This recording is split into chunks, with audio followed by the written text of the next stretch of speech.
é portador do vírus HIV. E se fosse possível levar esperança para milhares de pessoas? Juntos, nós podemos. Invista neste canal. Invista em um mundo melhor.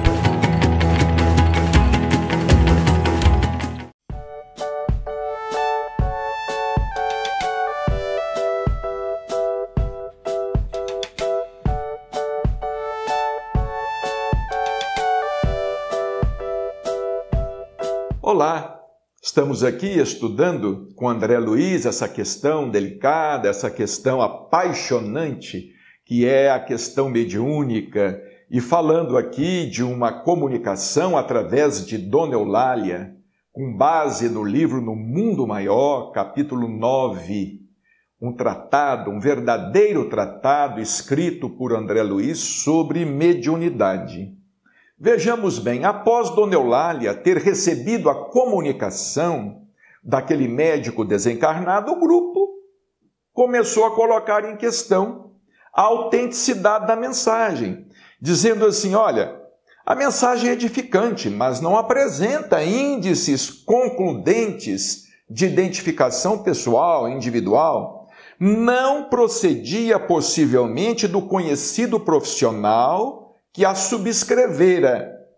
Faltavam-lhe os característicos especiais, pois um médico usaria nomenclatura adequada e se afastaria da craveira comum, ou seja, ele não transmitiria uma mensagem comum, considerada até mesmo vulgar. E a tese animista apareceu como tábua de salvação para todos. Então eles chegaram à conclusão que o comunicado era anímico. Não chegaram a dizer que se tratasse de um espírito mistificador, ou até que Dona Eulália estivesse mistificando. Dona Eulália era uma médium que frequentava o grupo há muito tempo, uma senhora idônea, uma mulher simples, humilde, mas disseram, olha, isso é uma comunicação anímica. Transferiu-se a conversação para complicadas referências ao mundo europeu.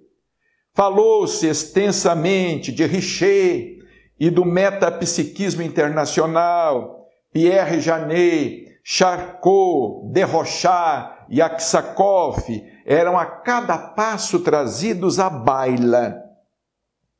E ela ali, Dona Eulália ali. E o espírito do médico acompanhando aquela discussão. E ele disse assim, ora essa, jamais desejei despertar semelhante polêmica doméstica. Pretendemos algo diferente. Bastar-nos-ia um pouco de amor pelos enfermos. Nada mais. Então ele raciocinando ali. Bastar-nos-ia um pouco de amor pelos enfermos e nada mais. E Dona Eulália, naturalmente, não se defendeu, mas sentindo-se abatida, foi quando então Calderaro se aproximou dela, não é? Calderaro se aproximou dela e disse a ela assim, Eulália, não desanimes, a fé representa a força que sustenta o espírito na vanguarda do combate pela vitória da luz divina e do amor universal. Nossos amigos não te acusam, nem te ferem, tão somente dormem na ilusão e sonham apartados da verdade. Vejamos bem, eles se achavam profundos entendedores da mediunidade, como muitas pessoas se acham, né? Eu sou doutor em mediunidade, eu tenho pós-graduação em mediunidade, mas às vezes não revela sensibilidade para entender, para compreender determinadas nuances do fenômeno. Porquanto o fenômeno ele é variável, extremamente variável, de médium a médium, dependendo do espírito que se comunica, dependendo do grau de desenvolvimento da faculdade, dependendo da intenção do médium, do propósito do médium, do sentimento do médium, não é? Então não há no programa Pinga Fogo, Chico Xavier foi arguído a este respeito, não é? Perguntaram para ele por que ele, sendo um médium, os grandes filósofos, os grandes nomes da história, não se manifestavam através dele, né? E ele deu uma resposta muito inteligente. Ele disse assim, aliás, Chico só dava respostas inteligentes. Ele disse assim, olha, eu fico me perguntando se eles também, por sua vez, não eram médiums. Ou seja, se não foram intérpretes de outros que os inspiraram naquele momento, para que eles então passassem a história como gênios, como grandes pensadores, não é? Não nos esqueçamos jamais de que as grandes ideias, elas surgiram no mundo através de grandes insights ou de subitâneas iluminações. Elas raramente surgiram em consequência de um raciocínio sequenciado e lógico.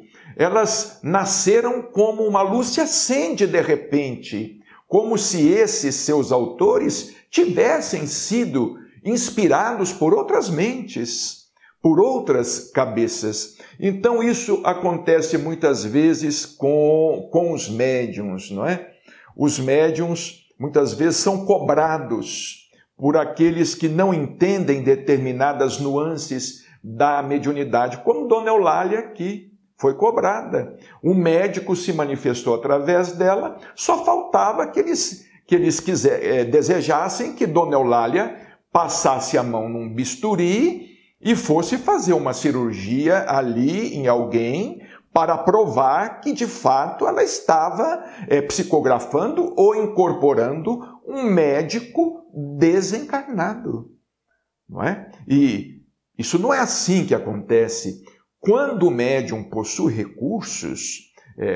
recursos em seu inconsciente, ou mesmo recursos conscientes, não é? Quando o médium possui recursos intelectuais em determinado campo, talvez sim seja mais fácil para o espírito lograr uma identificação individual. Quando o médium, numa vida anterior, ele adquiriu conhecimentos num determinado campo, ou mesmo nesta vida, ele está estudando, isso pode facilitar muito. Mas nós não podemos simplesmente dizer que se trata de animismo ou de mistificação, porque um médium esteja recebendo determinado comunicado que não nos está parecendo pertencer àquele que assume a sua autoria. O nosso abraço e até o próximo programa. Como é possível mudar de vida sem recorrer ao suicídio? E se pudéssemos salvar vidas e o mundo melhorasse para todos nós? Juntos nós podemos. Invista neste canal. Invista em um mundo melhor.